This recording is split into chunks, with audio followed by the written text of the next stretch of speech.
코로나가 1년 넘게 진행되면서 일주일에 한 번 교회를 오는 성도들에게 정말 힘이 되고 용기가 되는 말씀을 전해야 되는데 사실 오늘은 그렇지 못할 것 같아요. 제가 오늘 말씀을 준비하면서 수없이 망설였지만 저로 하여금 그 말씀이 회개로 인도하는 경험을 하면서 오늘 말씀은 주님의 명령이구나 그런 생각을 했습니다. 참고로 오늘 설교는 제 설교가 아닙니다. 조나단 에드워드 목사님의 설교와 고 오카능 목사님의 설교의 대부분이에요. 그러나 제가 이 말씀을 들으면서 일주일 동안 너무 많은 눈물을 흘렸기 때문에 오늘 이 말씀을 참고하면서 드립니다. 양해를 부탁드리겠습니다. 오늘 제목은 십자가의 원수로 살지 말라라는 것입니다. 조나단 에드워드 목사님은 미국에서 약 260년 전에 정말 훌륭한 설교가요, 저술가로 미국의 청교도 정신의 건국을 이룬 탁월한 신학자로 정평이 나 있습니다. 그는 13세 때에 예일 대학을 들어가서 17세 때에 4년 만에 최우수 학생으로 졸업을 했습니다.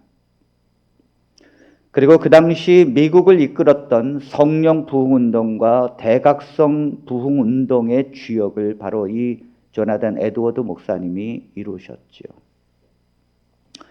뿐만 아니라 그는 프린스턴 대학교의 초창기의 총장의 역할을 역임하셨고, 특별히 그가 졸업한 예일 대학에서 이 조나단 에드워드 목사님의 설교와 그의 모든 저술은 너무도 귀한 것이어서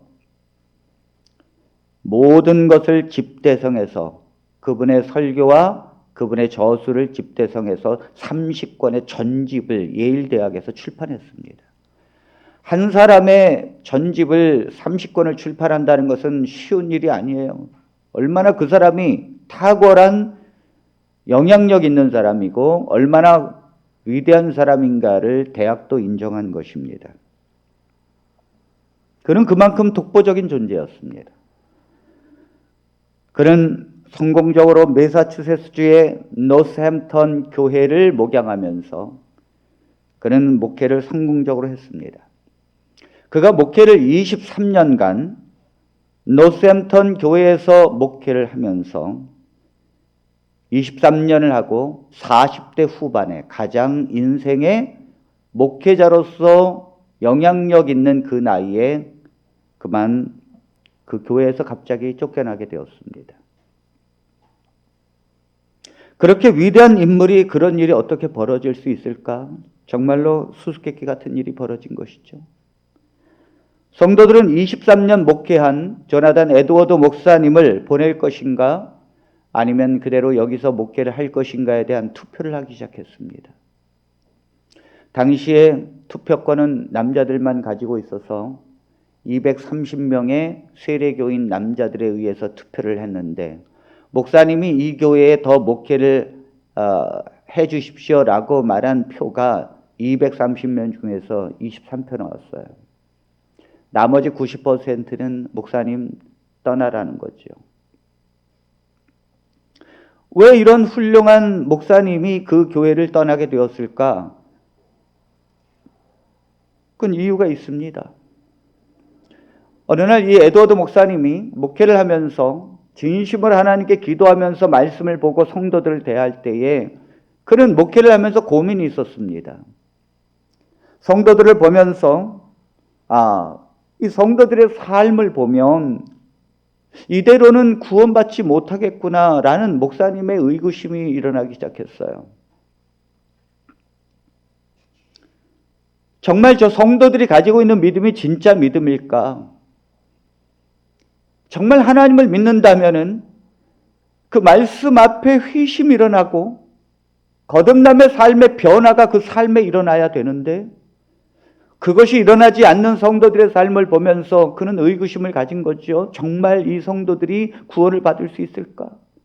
그래서 어떤 성도는 구원받지 못할 것이라는 성도를 분류하기 시작했어요. 나름대로 속으로. 물론 대부분의 성도들은 신앙 고백을 잘했습니다.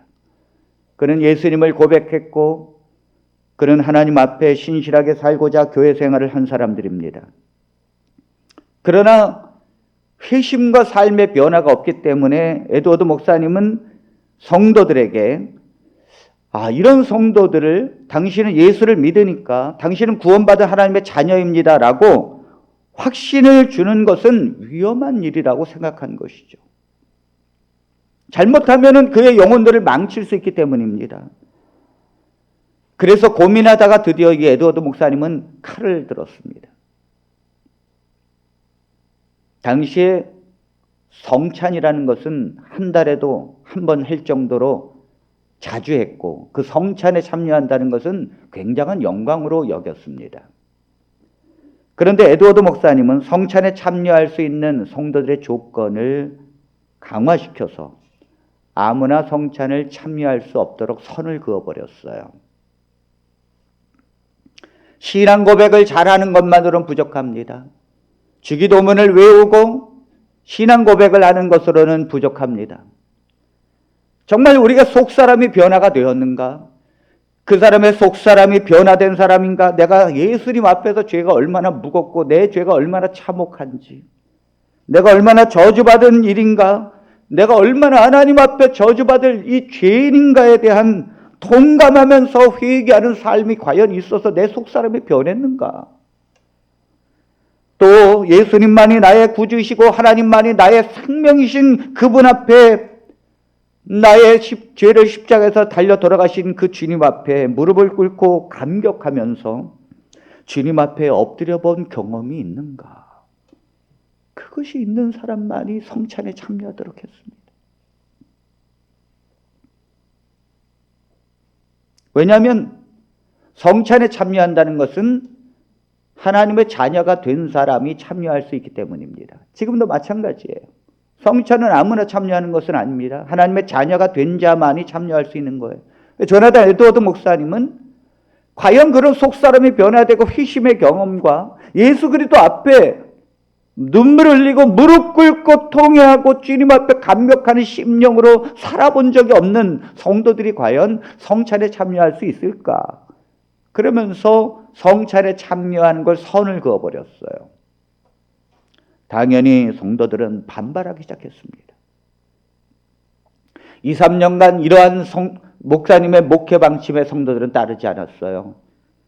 결국은 2, 3년 씨름하다가 교회에서 투표를 해서 쫓겨나게 된 것이죠. 오늘날 같으면 어떻게 하겠습니까? 오늘날 교회들이라면 무엇을 말하고 어떻게 말하겠습니까? 당신은 예수 그리스도를 믿습니까? 예수 그리스도께서 당신을 사랑하신다는 걸 믿습니까? 그리고 예하면서 세례를 받습니다.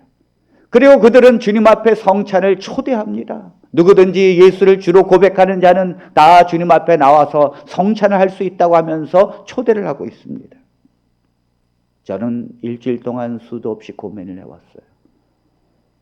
과연 우리는 지금 무엇을 말해야 하는가?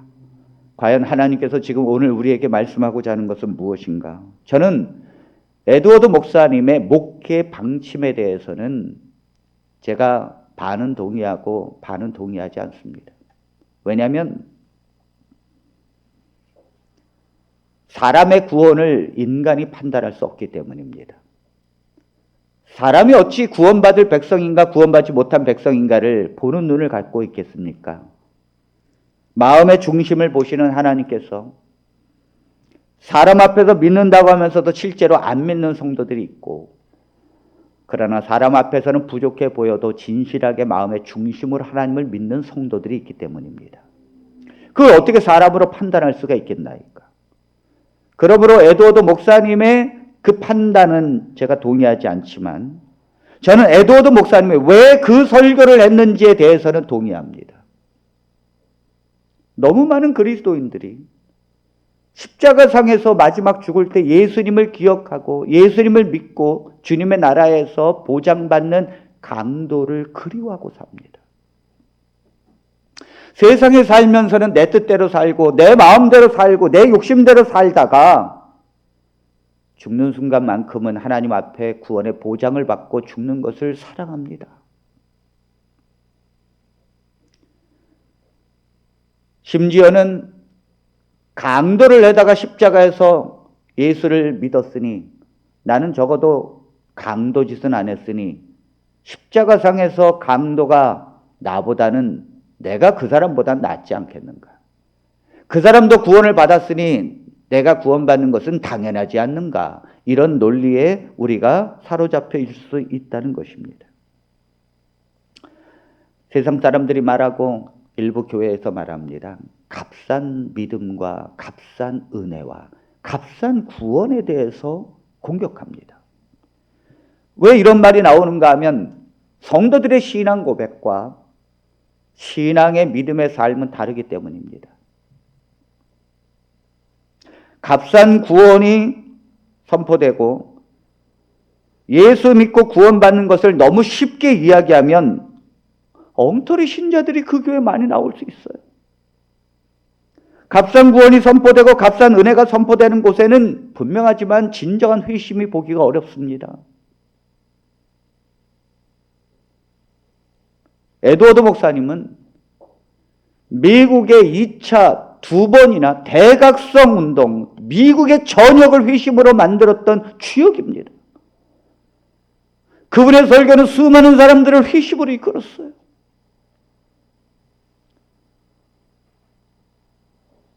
조나단 에드워드 목사님의 설교는 1000편이 넘어요. 그 중에 그의 유명한 한 편의 설교의 제목은 하나님의 진노 아래 놓여 있는 죄인들이라는 이 설교입니다. 대부분의 설교가 비슷하지만 이 설교는 본교에서 한 것이 아닙니다.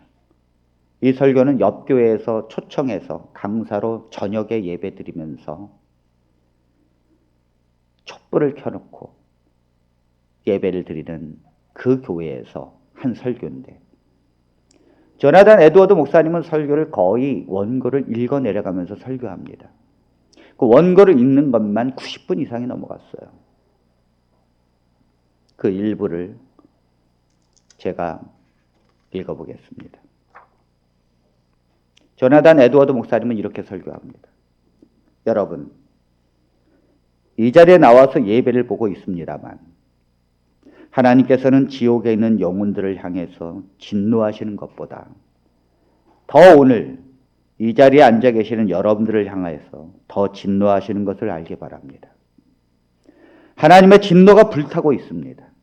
지옥의 불길은 지금 무섭게 타오르며 이글거리고 있습니다. 번쩍이는 칼은 입맛을 다시면서 그들 위에 걸려 있습니다. 그리고 구덩이는 그들 아래에서 아가리를 벌리고 있습니다.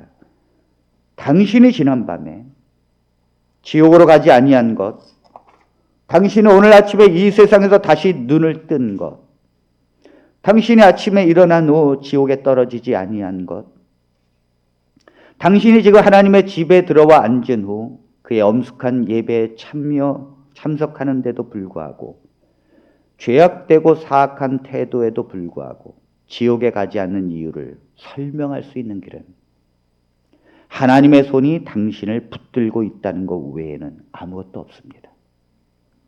그러나 하나님의 손을 거두시면 떨어지는 바윗돌을 거미줄이 멈추게 할 수 없는 것과 같이 여러분은 즉시 굴러떨어져 지옥의 mid없는 구덩이로 빨려 들어갈 것입니다. 참 소름이 돋는 설교죠. 듣기만 해도 정말 오싹하는 것입니다. 이런 설교를 촛불을 켜고 90분 동안 읽어 내려갈 때 사람들은요 떼굴떼굴 구르고 비명을 지르며 난리가 났습니다. 여기저기서 회심의 목소리가 터졌고 울기 시작했어요. 사람들은 그 말씀을 들으면서 내가 얼마나 죄인인지를 깨닫게 된 것입니다. 내가 교회는 다녔지만 지금까지 내가 사는 것은 엉터리였구나. 내가 교회를 다니고 하나님 앞에 살았지만 내가 믿음으로 주님을 섬기지 못했고 내가 엉터리로 신앙한 것이구나. 이게 막 가슴에 와서 양심의 가책을 받는 거예요. 그러니까 비명을 지르는 사람, 까무러치는 사람, 거꾸로 지는 사람, 내가 얼마나 죄인이고 내가 갖고 있는 신앙이 엉터리라는 것을 사람들이 양심을 때리는 순간 회심의 역사가 일어나는 것입니다. 여러분, 요즘 이런 설교를 어디서 들어보겠습니까? 또 이런 식으로 설교하는 교회를 누가 가겠습니까? 제가 그래서 오늘 설교할까 말까를 너무너무 고민한 거예요. 진짜 오늘날 이런 설교가 필요한데 코로나로 인해서 수많은 어려움 속에서 정말 이러한 회개의 삶이 필요한데 이런 설교를 하는 목사도 없습니다. 이런 설교를 듣고 싶어하는 성도도 없습니다. 이것이 오늘날의 현실이에요. 바울은 조나단 에드워즈 목사님의 그 간절한 마음이 바울에게 있었습니다. 바울은 빌립보 교인들을 향하여 그 빌립보 교인들의 믿음과 그들의 구원을 의심하기 시작했어요.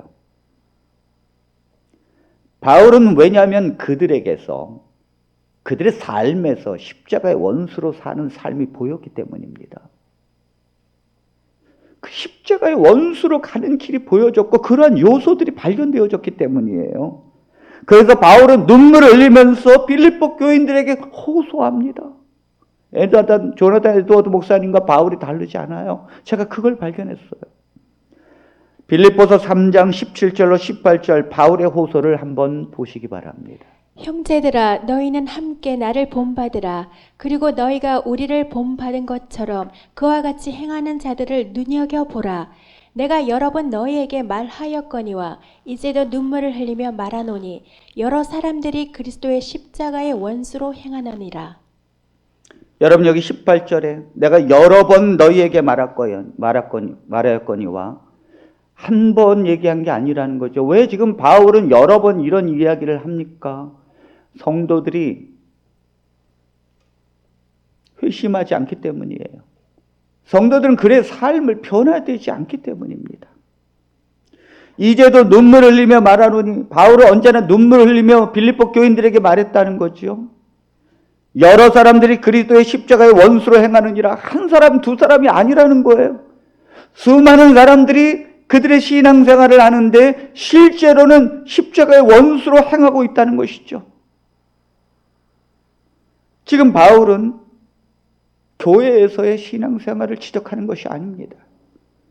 지금 바울은 그들이 예배를 안 드렸다라고 말하는 것도 아닙니다. 그들이 헌금을 안 하고 살았다고 말하는 것도 아닙니다. 바울이 정말 지금 말하고 있는 것은 그들의 믿음의 삶에 관한 문제입니다. 하나님을 믿는 것은 예배에서의 아멘이 아니에요. 하나님을 믿는 것은 교회 생활이 아닙니다. 우리가 하나님을 믿는다고 하면서도 실제로는 우상을 섬기며 살 수 있습니다. 왜 바울은 눈물을 흘리며 이 말씀을 하고 있습니까? 그들의 결국은 멸망이기 때문입니다. 십자가의 원수로 사는 삶의 마지막은 멸망이기 때문이에요. 19절에 있는 말씀을 이어서 이렇게 말합니다. 그들의 마침은 멸망이요 그들의 신은 배요 그 영광은 그들의 부끄러움에 있고 땅의 일을 생각하는 자라. 결국 십자가의 원수로 사는 삶의 마지막은 멸망이라는 거죠. 그들의 십자가의 원수로 사는 삶을 구체적으로 성경은 말합니다. 그들의 신은 배였다고. 그들이 믿는 실제적 신은 하나님이 아니었다는 거죠. 배라는 것은 스토막, 위, 실제로 사람의 배를 말하는 거예요. 다시 말해서 그들이 사는 것은 하나님을 믿고 사는 것이 아니라 먹고 사는 것이 그들의 신이었다는 거예요. 사람들은 예수님께 왜 왔습니까? 떡을 구하기 위해서 왔습니다. 오늘날 수많은 사람들이 하나님을 믿으면서도 주님께서 말씀하십니다. 그의 나라와 그의 의를 구하면 이 모든 것, 먹고 사는 것을 너희에게 더할 것이라. 먹고 사는 것을 구하지 말라. 그건 이방인들이 구하는 것이라. 하나님께서는 너희가 먹고 사는 것, 그것이 있어야 될 줄을 이미 아시느니라. 아멘. 그러므로 하나님 앞에 믿음으로 살고 하나님의 나라와 그의 의를 구하는 것이 진정한 하나님의 백성인데 왜 성도들이 먹고 사는 거에 매여 살고 그것 때문에 좌절하고 근심하고 그것 때문에 말씀이 그 안에서 싹이 나지 못하고 그것 때문에 하나님 앞에 진정한 기쁨이 되지 못하고 왜 그렇게 사는 거냐 이거죠. 사람이 먹고 살기 위해서 고민도 하고 또 노력도 하고 근심하면서 삽니다. 가만히 앉아 있으면 먹을 것이 떨어지는 것은 아니죠. 그래서 하루 종일 이리 뛰고 저리 뛰고 영업하는 사람은 영업하는 사람대로 또 미용실 하는 사람은 미용실 하는 사람대로 비유 맞춰주면서 그 사모님 하면서 머리를 깎아야 되고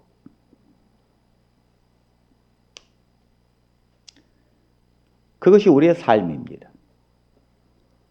우리가 그렇게 살지 말라는 것이 아니에요. 문제는 성경에도 개미를 본받으라고 이야기했습니다. 개미가 여름에 열심히 노력해서 먹을 걸 준비하는 걸 본받으라. 개미가 열심히 사는 것을 배워야 된다라고 성경은 말합니다. 그러나 하나님께서 말씀하고 있는 것은 인생의 목적에 관한 문제예요. 인생의 삶의 방향에 관한 문제입니다. 만일 우리가 먹고 사는 것이 인생의 방향과 최종적인 목표가 되지 말라는 거예요. 내가 노후 준비하고 먹고 살고 걱정하고 이것이 우리의 삶의 모든 것이 되면 안 된다는 것입니다. 하나님의 백성은 그렇게 살 수 없다는 거예요. 비록 오늘 매상이 하나도 없다 할지라도 하나님의 기쁨을 인하여 부족할 것이 없어야 돼. 우리는 우리 자신을 위하여 사는 존재가 아니라는 거예요. 진정한 하나님의 백성은 내 먹고 사는 내 배가 신이 될 수 없다는 것입니다. 고린도후서 5장 15절에는 하나님이 우리를 살렸다면 우리는 주님을 위하여 사는 존재라는 것입니다. 그가 모든 사람을 대신하여 죽으심은 살아있는 자들로 하여금 다시는 그들 자신을 위하여 살지 않고 오직 그들을 대신하여 죽었다가 다시 살아나신 이를 위하여 살게 하려 함이라. 아멘. 만일 우리가 예수님과 함께 십자가에서 죽었고 예수님께서 부활하실 때 우리가 새로운 생명으로 새로운 피조물로 새로운 하나님의 자녀로 다시 탄생된 것이 분명하다면 우리는 주님께서 말씀하십니다. 너는 내가 피로 산 내 것이니라. 그러므로 너의 삶이 아니라는 거예요. 이제는 나를 살리신 하나님을 위하여 사는 것이 하나님이 우리를 다시 부활하고 하나님의 백성으로 새로운 피조물로 만든 목적이라고 하는 것입니다. 분명합니다. 아무도 진정한 하나님의 백성이라면 하나님의 백성이 아닌 사람은 그렇게 말할 수는 없어요. 하나님의 백성이 아닌 사람은 그 사람을 위하여 살아도 됩니다. 그걸 누가 뭐라 그럴 사람은 아무도 없습니다. 그러나 정작 당신이 하나님의 백성이라면 정말 여러분들이 하나님의 백성이라고 말한다면 하나님을 위하여 살라는 거예요. 주님이 여러분들에게 엄청나게 많은 요구를 하는 것도 아닙니다. 다만 세상을 따라가고 세상의 가치관을 두고 세상과 버타여 살지 말라는 거예요. 우리가 공부를 하는 것도 또 우리가 돈을 버는 것도 우리가 취미생활을 하는 것도 다 하나님의 영광을 위하여 하라는 것입니다. 여기 공동번역을 보면 이렇게 말합니다. 19절의 공동번역을 보면 조금 더 자세하게 나와 있어요. 그들의 채우는 멸망뿐입니다. 그들은 자기네 뱃속을 하나님으로 삼고 자기네 수치를 오히려 자랑으로 생각하며 세상 일에만 마음을 쓰는 자들입니다. 네, 이러한 삶이 십자가의 원수로 사는 삶이라는 거예요. 우리가 그들의 최후는 멸망인데 그들은 자기네 뱃속을 하나님으로 삼고, 쉽게 말하면 먹고 사는 문제예요. 그것이 우상이 된다는 거죠. 사람이 살다 보면 재물이 생기고 명예가 생기고 사람이 성공하고 그렇게 될 수 있습니다. 그러나 십자가의 원수로 사는 사람은 내가 재물이 생기고 명예를 얻을 때에 은근히 그런 것을 자랑합니다. 쌓아놓은 재물을 가지고 자랑하고 자기의 으리으리한 집을 가지고 자랑하고, 제가 예전에 오남교에서 목회할 때 한 집사님이 계셨는데 그 집사님의 집이 저 진접에 있는데 그 산 밑에 너무너무 화려한 대리석으로 되어 있어요. 여러분들이 그 드라마의 그 부잣집의 전원주택 드라마 촬영장이 항상 거기에요. 그 집은 뭐 따로 돈을 벌 필요가 없어. 집을 져놓고 촬영비만 받아도 돼. 그래서 아주 줄을 서 있어요, 그 집이. 그 카메라 각도가 살짝 옆으로 빗나가면 그 청중들은 그 집이 그 집인지 모르더라고요. 그런데 가면 얼마나 사람들을 초대하는지 모릅니다. 그러면서 참 자랑을 많이 해요. 그게 보여요. 하나님의 백성은 그러지 말라는 거예요. 하나님의 백성은요, 그것이 오히려 부끄러운 일이라는 거예요. 그 인간의 욕심으로 얻어진, 그 인간의 먹고 사는 것으로 얻어진 것들의 그 영광이 부끄러운 것인데 그걸 모른다는 거죠.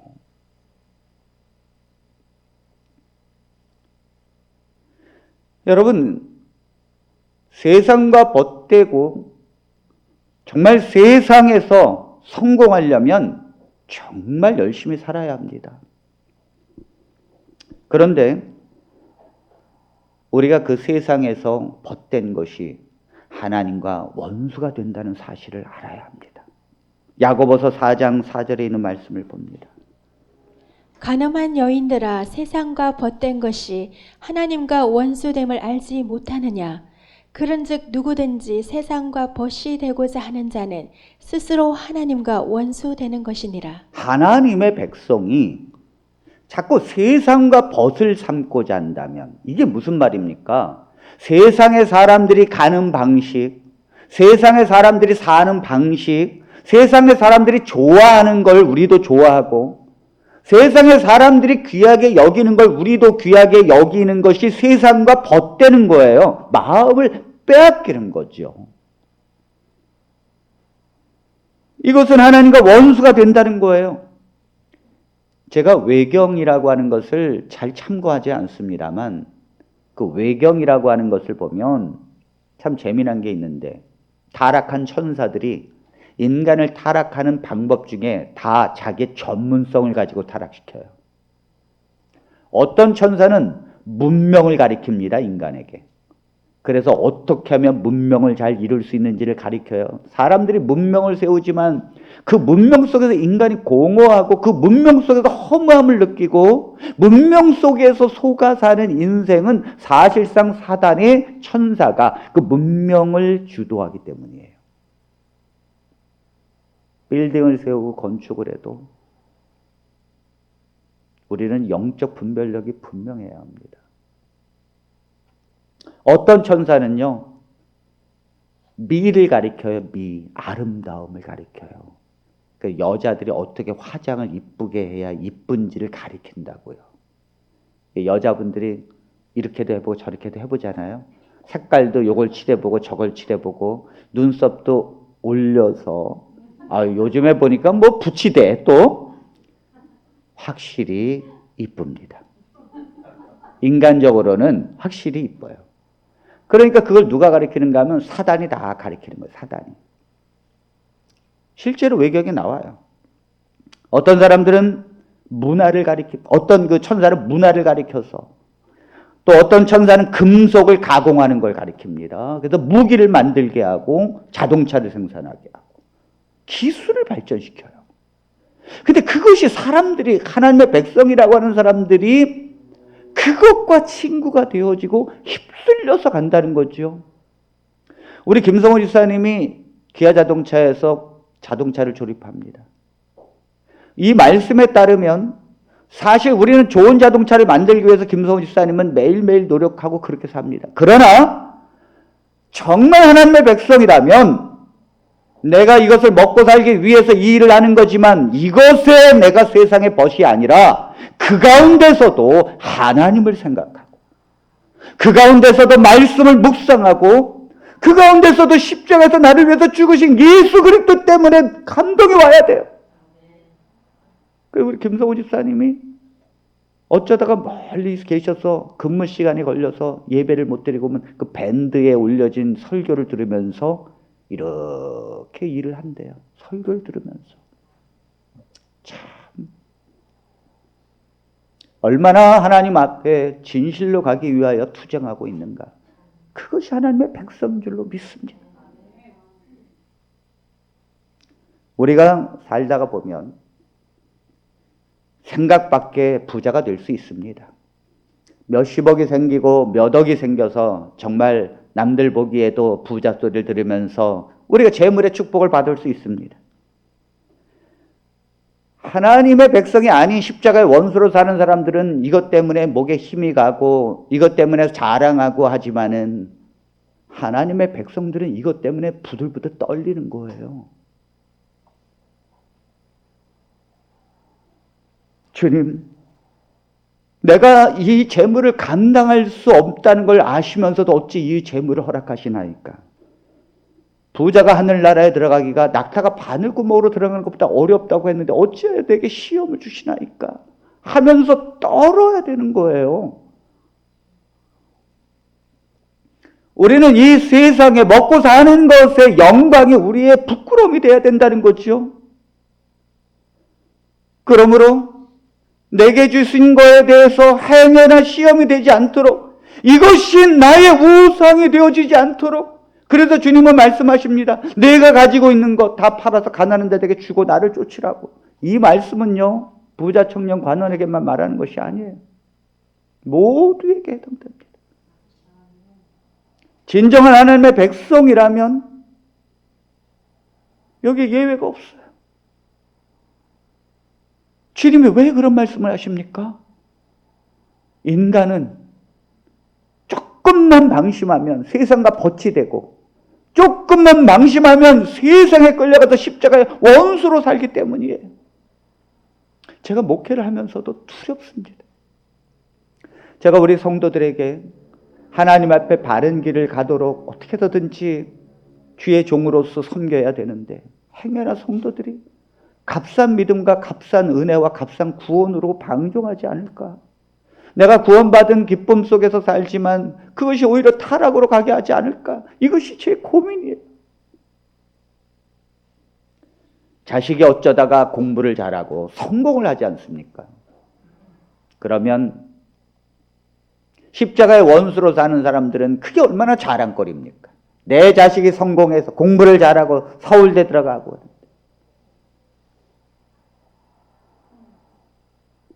어쩌다가 성공한 연예인들과 성공한 운동선수들 보면 그 부모들이 자기 자녀의 이름을 빌려서 자랑하고 사업을 벌리고 그러면서 돈을 꾸고 다 말아먹지 않습니까?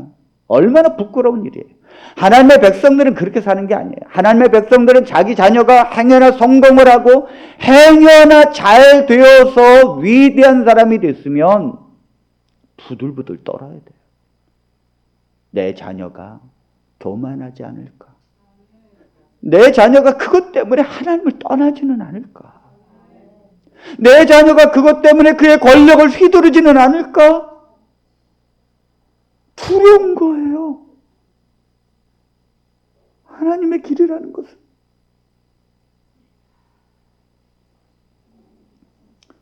자랑할 것이 아니라는 거죠. 남들보다 더 잘된 것이 있으면, 더 그것이 축복된 것이 있으면 미안하고 죄송스러운 거예요. 이 경쟁사회 속에서 내게 축복이 있으면 다른 사람의 건 그 축복이 사라졌다는 거거든요. 그러므로 두렵고 떨리고 빚진 자의 심정으로 주님, 주님이 원하시면 주님이 원하시는 대로 하십시오. 전 그렇다고 교회 내라 그러잖아요. 아유, 전 그건 원치도 않아요. 저를 잘 알고 있는 분들이 있습니다. 저는 교인들이 필요 이상으로 에어컨을 하는데 절반을 누가 낸다 그러면 제가 일부러 돌려줘요.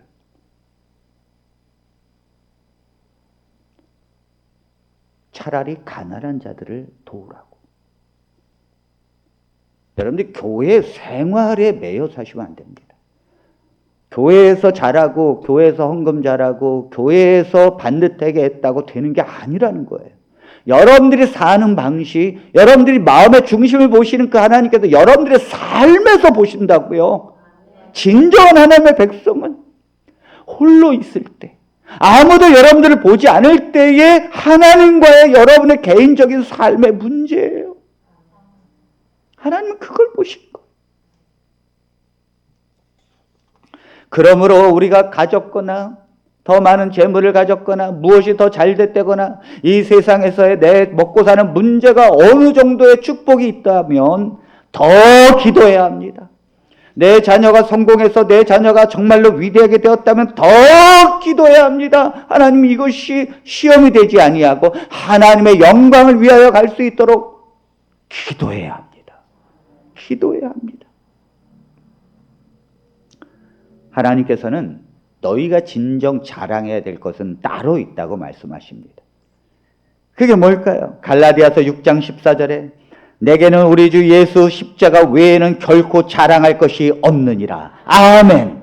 예수님의 십자가를 자랑해야 합니다. 주님이 나를 위해서 돌아가셨고 이 죄인인데, 나는 이렇게 죄인인데요, 어찌하여 하나님이 나의 십자가를 대신 지셨나이까. 이게 막 자랑거리가 돼요. 내 삶의 주제가 되어야 돼요. 말의 주제가 되어야 돼요. 고린도전서 1장 29절에 이는 아무 육체라도 하나님 앞에서 자랑하지 못하게 하려 하심이라. 아멘. 하나님께서 전적으로 십자가에서 죽으심으로 우리의 죄를 속죄하시고 하나님의 은혜로 우리의 구원을 이루시기 때문에 우리의 공로, 우리의 행위 자랑하지 못하게 하려 하십니다. 아멘.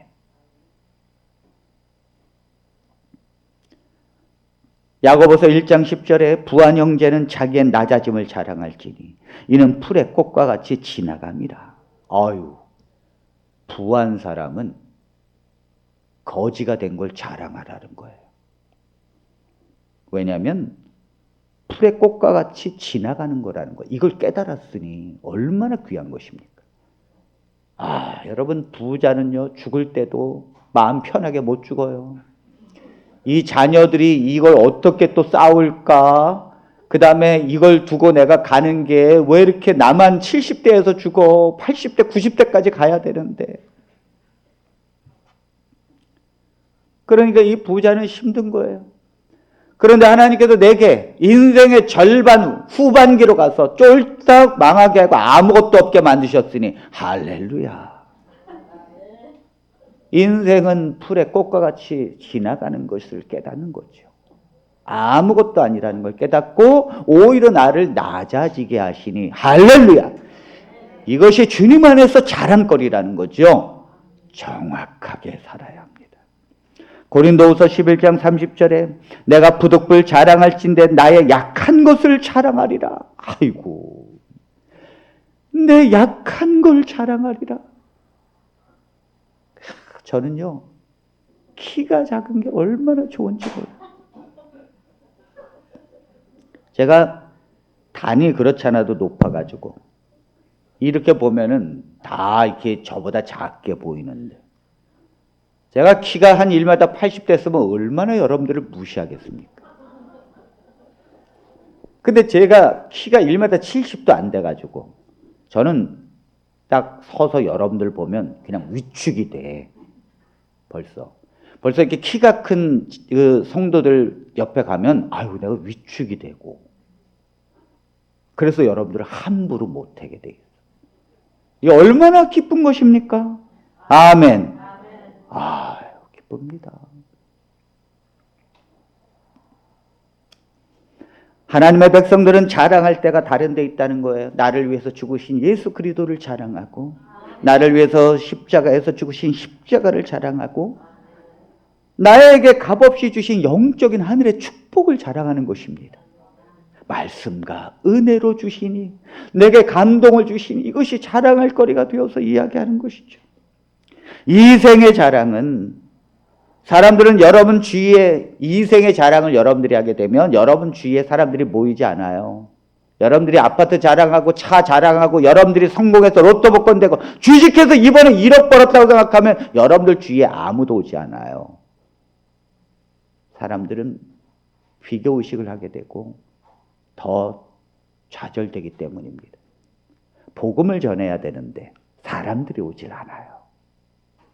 여러분들이 가난하고 망하고 세상에서 볼 때는 가련하게 되어져야 사람들이 여러분 옆에 꼬입니다. 여러분들이 사랑해서가 아니에요. 여러분들 옆에만 가도 그들은 위로를 받기 때문이에요. 낙방에서 떨어진 사람, 그저 쫄딱 망한 사람, 여러분들이 그 표만 내도 사람들이 여러분 곁에 올 거예요. 그런데 그때가 전도의 기회죠. 남들 같으면 자살할 생각하고 좌절하고 집에 있어서 우울증 걸리는데 뭐 때문에 그렇게 좋아해? 알고 보니까 그리스도 때문에. 알고 보니까 주님 때문에. 알고 보니까 나를 낮추신 하나님 때문에 기뻐하는 거예요. 이러니 희한한 거죠. 희한한 거죠. 너무너무 하나님을 믿고 싶은 거죠. 그런 하나님의 성도가 되기를 바랍니다. 그런 하나님의 위대한 일이 우리에게 있게 되길 바랍니다. 십자가의 원수로 사는 사람들은 땅의 일을 생각합니다. 하나님이 말씀하십니다. 땅에 있는 지체를 죽이라. 골로새서 3장 5절에 있는 말씀. 그러므로 땅에 있는 지체를 죽이라. 곧 음란과 부정과 사욕과 악한 정욕과 탐심이니 탐심은 우상 숭배니라. 땅에 있는 것들을 그걸 죽이라는 거예요. 음란, 부정, 사욕, 악한 정욕, 탐심. 야, 이런 것들이 우상이라는 거죠. 이런 것들을 하나님을 믿는 백성이라고 하면서 삶은 이런 걸 갖고 간다면 안 된다는 거예요. 안 된다는 거예요. 십자가의 원수라는 것입니다. 갈라디아서 5장 24절에는 이렇게 말씀합니다. 우리의 모든 그런 것들을 십자가에서 못 박았느니라. 갈라디아서 5장 24절입니다. 그리스도 예수의 사람들은 육체와 함께 그 정욕과 탐심을 십자가에 못 박았느니라. 아멘. 아멘. 여러분 탐심한 거, 정욕으로 사는 거, 내가 좀 세상에서도 좀 잘해 보이고 좀 먹고 살기 위해서 정말 그렇게 좀 사심을 갖고 사는 거 다 십자가에서 못 박았다는 거예요. 하나님의 백성은. 예수님께서 십자가에 죽으실 때 우리가 함께 죽었다는 게 뭡니까? 정욕과 탐심은 그대로 있다면 어찌 내가 십자가에서 죽었다고 말할 수 있으며 죽지 않은 자가 어떻게 그리스도와 함께 새로운 피조물로 부활했다라고 말할 수 있습니까? 불가능한 일입니다. 하나님의 말씀은 분명합니다. 여러분들은 하나님의 경고를 귀를 기울이셔야 합니다. 주님께서 누가복음 13장에 이런 말씀을 하십니다. 실로암에서 망대가 무너져 18명이 죽은 것은 예루살렘에 거한 다른 모든 사람보다 죄가 더 있어서 멸망했는 줄 아느냐. 너희에게 이르노니 너희도 만일 회개하지 아니하면 다 이와 같이 망하리라. 우리가 이 말씀이 오늘 우리에게 예수님께서 무슨 말씀으로 들려주십니까? 코로나 전염병으로 대한민국의 사망자가 1667명이가 되고 세상에서 코로나로 사망한 사람이 264만 명이나 되는데 그들이 너희들보다 죄가 더 많아서 죽었는 줄 아느냐? 너희도 회개하지 아니하면 다 이와 같이 망하리라.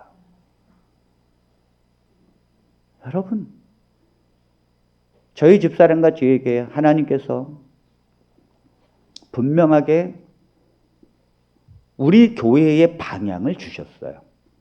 무엇인가 하면 하나님이 너희를 통하여 내가 원하는 부흥을 이루리라. 도대체 이게 무슨 뜻일까? 저는 그냥 마냥 처음에 좋아했어요. 근데 한 가지 점점 가면서 제 마음을 하나님께서 인도하는 걸 보면서 아니 그냥 부흥을 너희를 통하여 부흥을 주리라 여기까지만 하면 다행인데 하나님이 내가 원하는 부흥을 너희를 통하여 이루겠다. 이게 무슨 말인가? 집사람하고 오늘 아침에도 깊이 대화를 나눴는데 이거는요 회심이에요. 사람의 숫자의 부흥은 아니었어요. 이건 정말 하나님 앞에서 하나님이 원하는 회심함 그리고 하나님이 원하는 삶 하나님의 말씀으로 가는 진실한 성도로 있는 교회 그것이었어요. 그것이었어요. 그래서 우리 교회를 오는 성도들은 삶이 변화되고 우리 교회를 오는 성도들은 세상을 사랑하는 성도가 그리스도를 사랑하게 되고 이 땅에 수많은 사람들이 이 세계의 자랑 속에 있는 자가 우리 교회를 오는 성도들은 그것이 부끄러움이 되고 그것이 어쩔 줄 모르면서 하나님 앞에 부들부들 떠는 진실한 성도의 길을 걸어갈 것이라는 것을 알았습니다. 아멘.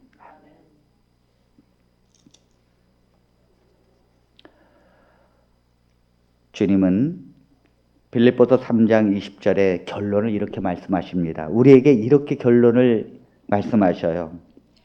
오직 우리의 시민권은 하늘에 있는지라 거기로서 구원하는 자 곧 주 예수 그리스도를 기다리노니.